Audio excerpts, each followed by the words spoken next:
श्री सूर्यपञ्जरस्तोत्रम्। उदयगिरिमुपेतं भास्करं पद्महस्तं सकलभुवननेत्रं नूत्नरत्नोपमेयं तिमिरकरिं मृगेन्द्रं बोधकं पद्मिनीनां सुरवरमभिवन्द्यं सुन्दरं विश्वमूर्तिम्।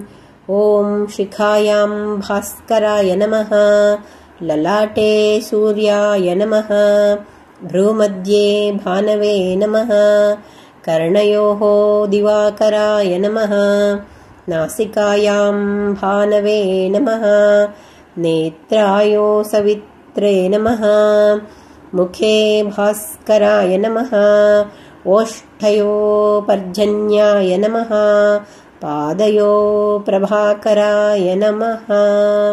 ॐ ह्रां ह्रीं ह्रूं ह्रैं ह्रौं ह्रः। ॐ हंसां हंसीं हंसूं हंसैं हंसौं हंसः। ॐ सत्यतेजोज्ज्वलज्वालामालिने मणिकुम्भाय हुं फट् स्वाहा। ॐ स्थितिरूपककारणाय पूर्वादिग्भागे मां रक्षतु। ॐ ब्रह्मतेजोज्ज्वलज्वालामालिने मणिकुम्भाय हुं फट् स्वाहा।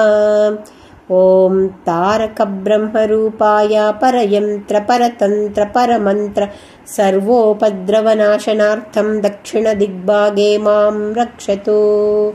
ॐ विष्णुतेजोज्ज्वलज्वालामालिने मणिकुम्भाय हुं फट् स्वाहा। ॐ प्रचण्डमार्ताण्ड उग्रतेजोरूपिणे मुकुरवर्णाय तेजोवर्णाय मम सर्वराजस्त्रीपुरुष वशीकरणार्थं पश्चिमदिग्भागे मां रक्षतु। ॐ रुद्रतेजोज्ज्वलज्वालामालिने मणिकुम्भाय हुं फट् स्वाहा। ॐ भवाय रुद्ररूपिणे उत्तरदिग्भागे सर्वमृत्योपशमनार्थं मां रक्षतु।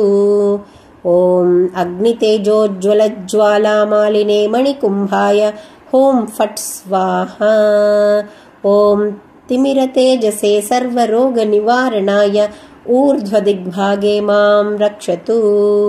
ॐ सर्वतेजोज्ज्वलज्वालामालिने मणिकुम्भाय हुं फट् स्वाहा। ॐ नमस्कारप्रियाय श्री सूर्यनारायणाय अधोदिग्भागे सर्वाभीष्टसिद्ध्यर्थं मां रक्षतु। मार्ताण्डाय नमः, भानवे नमः, हंसाय नमः, सूर्याय नमः, दिवाकराय नमः, तपनाय नमः, भास्कराय नमः मां रक्षतु। मित्र रवि सूर्य भानु खगपूषा हिरण्यगर्भ मरीचादित्य सवित्रर्क भास्करेभ्यो नमः। शिरस्थाने मां रक्षतु। सूर्यादिनवग्रहेभ्यो नमः। ललाटस्थाने मां रक्षतु। धराय नमः, ध्रुवाय नमः, सोमाय नमः, अथर्वाय नमः, अनिलाय नमः, अनलाय नमः, प्रत्यूषाय नमः, प्रतापाय नमः। मूर्ध्निस्थाने मां रक्षतु। वीरभद्राय नमः, गिरीशाय नमः, शम्भवे नमः, अजैकपदे नमः, अहिर्बुद्धे नमः, पिनाकिने नमः, भुवनाधीश्वराय नमः, दिशान्तपतये नमः, पशुपतये नमः, स्थाणवे नमः, भवाय नमः। ललाटस्थाने मां रक्षतु। धात्रे नमः, अंशुमते नमः, पूष्णे नमः, पर्जन्याय नमः, विष्णवे नमः। नेत्रस्थाने मां रक्षतु। अरुणाय नमः, सूर्याय नमः, इन्द्राय नमः, रवये नमः, सुवर्णरेतसे नमः, यमाय नमः, दिवाकराय नमः। कर्णस्थाने मां रक्षतु।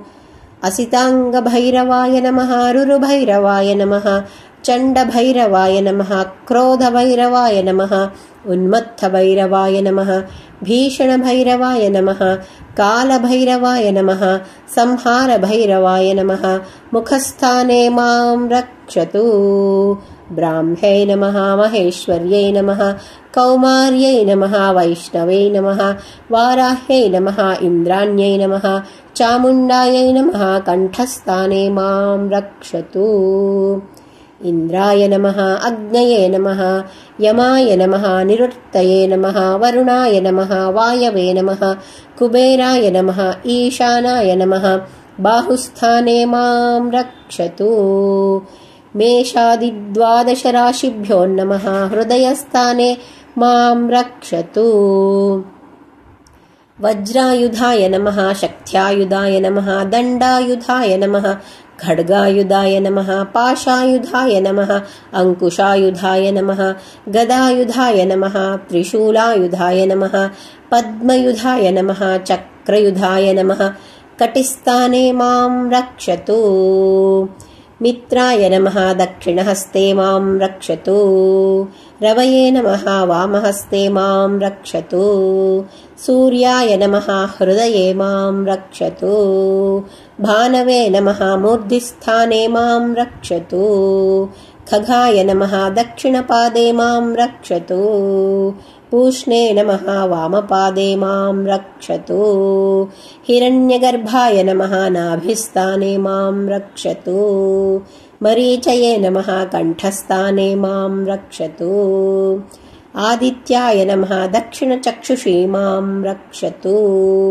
सवित्रे नमः वामचक्षुषी मां रक्षतु भास्कराय नमः हस्ते मां रक्षतु अर्काय नमः कवचे मां रक्षतु ॐ भास्कराय विद्महे महाद्युतिकराय धीमहि तन्नो आदित्यः प्रचोदयात् इति श्री सूर्यपञ्जरस्तोत्रम्।